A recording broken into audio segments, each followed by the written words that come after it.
जय श्री राम बच्चों। आज हम जो है 12th क्लास के मोस्ट इम्पोर्टेंट जो क्वेश्चंस हैं, मोस्ट एक्सपेक्टेड क्वेश्चंस हैं, वो आज कुछ डिस्कस करेंगे। ठीक है, ये जो है ये जो वीडियो है ये 12th क्लास के लिए है, जिसमें हम फर्स्ट क्वेश्चन देखते हैं। और फर्स्ट क्वेश्चन में बताया गया है कि हमारा जो फंक्शंस हैं वो रियल टू रियल डिफाइंड होता है, और एफ ऑफ एक्स जो है हमारा फंक्शन में जो गिवन है वो एक्स क्यूब है। तो करेक्ट ऑप्शन चूज करना है। ठीक है, तो बच्चे इस क्वेश्चन में अगर ये ऑप्शन में दे रखा है आपको, तो ज़्यादा इसके अंदर टाइम न लगाते हुए, अगर पावर ओड होती है और हमें फंक्शन जो है रियल फंक्शन डिफाइन किया जाता है, ठीक है, और पावर ओड है और सिंपल फंक्शंस है, ठीक है, जैसे कि एक्स क्यूब है, फंक्शन सिंपल भी है और रियल टू रियल डिफाइन होता है, ठीक है, तब हम जो है फंक्शंस में वो देखते हैं कि वो वन वन फंक्शन तो होगा, क्योंकि वन वन फंक्शंस के लिए हमारे पास क्या होती है, वन वन फंक्शंस के लिए डिस्टिंक्ट एलिमेंट है, डिस्टिंक्ट इमेज होती है। ठीक है, डिस्टिंक्ट एलिमेंट है, डिस्टिंक्ट इमेज। अब डिस्टिंक्ट एलिमेंट कह लो या फिर यूनिक एलिमेंट कह लो, यूनिक एलिमेंट है, यूनिक इमेज होगी। तो इसमें क्या होगा, अगर हम वन पुट करते हैं तो वन का क्यूब क्या होगा, वन होगा। टू क्यूब करते हैं तो टू का क्यूब क्या होगा, एट होगा। माइनस वन क्यूब करेंगे तो माइनस वन आएगा। माइनस टू का क्यूब करेंगे तो माइनस का एट आएगा।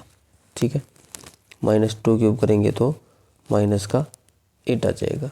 ये इस प्रकार से जो है हम कह सकते हैं कि फंक्शन वन वन तो है। ठीक है, फंक्शन क्या है, फंक्शन हमारे पास में वन वन तो होगा। तो क्या ये ऑन टू होगा? अगर हम ऑन टू के लिए देखते हैं तो मैंने आपको बताया बच्चे कि ऑन टू फंक्शंस में जो वन वन में हमने पुट किया था माइनस वन का क्यूब और इक्वल टू माइनस वन आया था। ठीक है, ऐसे ही क्या करते हैं हम ऑन टू फंक्शंस के अंदर एफ ऑफ एक्स को जो है हम वाई की इक्वल लेते हैं। एफ ऑफ एक्स जो हमारा एक्स क्यूब है और इज इक्वल टू वाई। अब ये क्यूब उधर जाएगा तो एक्स हमारा बनेगा वाई की पावर 1/3। ठीक है, वाई की पावर 1/3 बनेगा।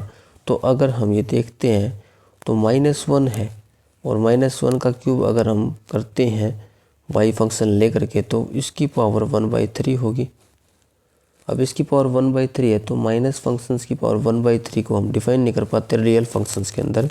तो ये जो है माइनस वाई क्यूब, ठीक है, जो माइनस वाई क्यूब है वो क्या नहीं होगा, वो रियल फंक्शन में डिफाइन नहीं होता है।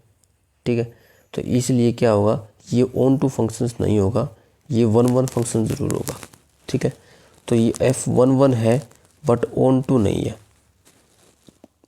ठीक है, तो इसका ऑप्शन सी हो जाएगा। नेक्स्ट क्वेश्चन देखिए, cosecant inverse minus root two. इसमें हमें प्रिंसिपल वैल्यू बतानी है इसकी। ठीक है, तो प्रिंसिपल वैल्यू बताएंगे तो हम क्या करते हैं बच्चे, इसके अंदर cosecant inverse minus root two है। Cosecant inverse minus root two को हम y के इक्वल लेट कर लेते हैं। ठीक है, अब माइनस रूट टू जो है यहाँ से हमारे पास में कोसिकेंट y आएगा, और माइनस रूट टू जो होता है कोसिकेंट पाई/4 रूट टू होता है। ठीक है, माइनस है तो माइनस फंक्शन लगा देंगे और कोसिकेंट y आ जाएगा ये। ठीक है, तो यहाँ से अगर हम दोनों का कंपैरिजन करते हैं तो y जो होगा वो -π/4 के इक्वल होगा। y जो होगा हमारा किसके इक्वल होगा, π/4 के इक्वल हो जाएगा। ठीक है, तो ये जो था हमारा सेकंड क्वेश्चन था। नेक्स्ट क्वेश्चन देखिएगा। नेक्स्ट क्वेश्चन में क्या कहता है, थर्ड क्वेश्चन में हमें बताया गया है कि number of all possible matrices of order 2x2 is entry 3 and 4। ठीक है, एंट्री जो है वो 3 and 4 से है। अब जितने एलिमेंट्स से, ठीक है, ये एलिमेंट्स ही नहीं, हम ये देखते हैं उसका ऑर्डर क्या है। हमारे पास मैट्रिक्स का ऑर्डर 2x2 है तो एलिमेंट टोटल हमारे पास 4 बनेंगे। कितने बनेंगे, 4 बनेंगे। तो हमारे पास में टोटल 4 एलिमेंट बनेंगे।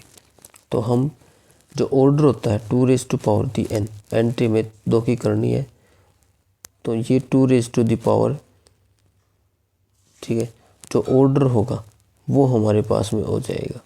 ठीक है, तो 2⁴ 16 हो जाएगा। तो 16 क्या आ जाएगा हमारे पास में, आंसर आ जाएगा इसका। ठीक है बच्चे, 16 क्या होगा इसके पास में हमारा, ये जो हमारे पास में इसका आंसर हो जाएगा।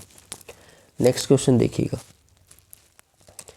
नेक्स्ट क्वेश्चन ये कहता है कि एक non singular matrix of order 3 cross 3 if A inverse is equal to 1/5 है, find adjoint of A determinant. ठीक है, एडजॉइंट A का डिटर्मिनेंट हमें निकाल। तो पहले हम ये देखते हैं नॉन सिंगुलर जो मैट्रिक्स होती है बच्चों होती क्या है। ठीक है, तो नॉन सिंगुलर मैट्रिक्स जो होगी जिसका डिटर्मिनेंट है नॉट जीरो। ठीक है, अगर हम डिटर्मिनेंट करते किसी भी मैट्रिक्स का और उसका determinant not equal to zero है तो वो हमारे पास में नॉन सिंगुलर मैट्रिक्स है। ठीक है, और अगर डिटर्मिनेंट उसका जीरो आ जाता है तो वो जो है सिंगुलर मैट्रिक्स होगी। ठीक है, तो ये जो है आपको पता होना चाहिए नॉन सिंगुलर मैट्रिक्स और सिंगुलर मैट्रिक्स क्या होती है। अब नॉन सिंगुलर मैट्रिक्स में जो है determinant not equal to zero, तो इसको सोल्व कैसे करेंगे, क्योंकि हमें डिटर्मिनेंट दिया गया है, इन्वर्स का डिटर्मिनेंट हमें दिया गया है 1/5। ठीक है, इन्वर्स का हमें डिटर्मिनेंट दिया गया है 1/5।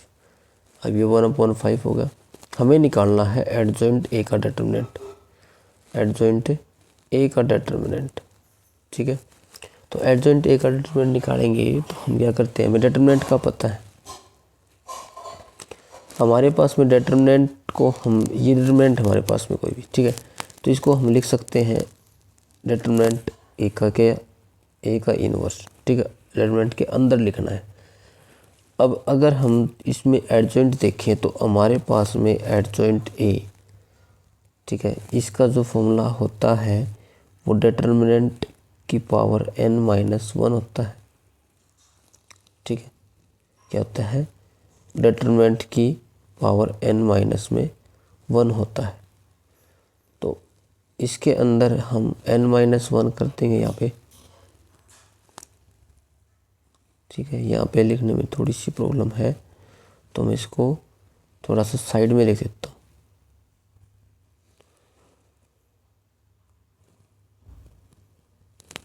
हमारे पास में जो डिटर्मिनेंट है, एडजॉइंट ए का डिटर्मिनेंट है, उसकी पावर डिटर्मिनेंट की पावर n-1 हो जाएगी। ठीक है, n जो होगा वो ऑर्डर होगा मैट्रिक्स का, तो एडजॉइंट ए जो है हमारे पास में क्या आ जाएगा, 5 आ जाएगा। क्या जाएगा, 5 आ जाएगा, क्योंकि हमारे पास में एडजॉइंट ए जो डिटर्मिनेंट है उसको हम 1/a इन्वर्स लिख सकते हैं। यहाँ से दोनों का रेसिप्रोकल होगा, तो दोनों का रेसिप्रोकल होगा तो यहाँ से क्या आ जाएगा, मतलब ये 1/5 लिखा जाएगा। क्या लिखा जाएगा, 1/5, और वहाँ से एडजॉइंट ए को जो है हम 5 लिख देंगे। क्या लिख देंगे, 5 लिख देंगे। ठीक है बच्चे, तो इसका आंसर क्या आ जाएगा, 5 आ जाएगा। नेक्स्ट देखिएगा, 5th क्वेश्चन देखिएगा आप इसमें, तो इसका आंसर 1/5 इसका ओनली 5 हो जाएगा। ए और बी जो है इन्वर्टिबल मैट्रिक्सेस हैं of the same order, order भी सेम दोनों का। उसके बाद में हमें इसके अंदर है देन विच ऑफ द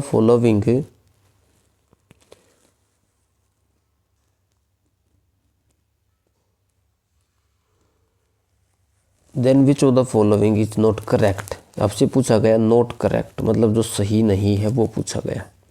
ठीक है, अब सही नहीं है वो पूछा गया आपसे, तो अगर हम इसके अंदर सिंपल सा देखें बिना कुछ इन्फॉर्मेशंस की देखें, तो ए बी जो इन्वर्स है, ठीक है, उसका डिटर्मिनेंट है, तो हम उसको जो है बी इन्वर्स को तो क्या लिख सकते हैं, 1/b लिख सकते हैं ये। ठीक है, ए बी पूरे का इन्वर्स है। ठीक है, सेकंड ऑप्शंस के अंदर, तो ए बी पूरे का इन्वर्स है तो हम इसको 1/a लिख सकते हैं, ये लिख सकते हैं। अब ए बी इन्वर्स है, ये तो हमारे पास में प्रॉपर्टी है इन्वर्स की, कि उसको हम बी इन्वर्स और प्लस ए इन्वर्स, ठीक है, बी इन्वर्स और प्लस में ए इन्वर्स लिख सकते हैं।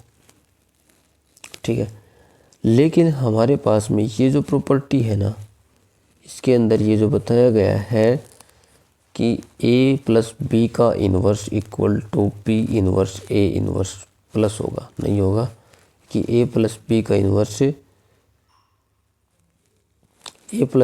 Inverse not equal to B inverse plus में ए इन्वर्स, यह आ जाएगा इसका आंसर। ठीक है बच्चे, नेक्स्ट देखिएगा सिक्स्थ क्वेश्चन में क्या कहता है, हमें डेरिवेटिव निकालना है। Find if x minus y equal to pi दे रखा है आपको, तो ये दे रखा है आपको, तो इसका डेरिवेटिव जब हम करेंगे, derivative of x minus y is equal to pi, और डेरिवेटिव हमें दोनों तरफ करना है, ठीक है। तो डेरिवेटिव ऑफ पाई हमारे पास में कांस्टेंट है, तो इसका डेरिवेटिव 0 हो जाएगा। x का डेरिवेटिव करेंगे तो dx अपॉन में dx आएगा, और ये dy अपॉन में dx आएगा।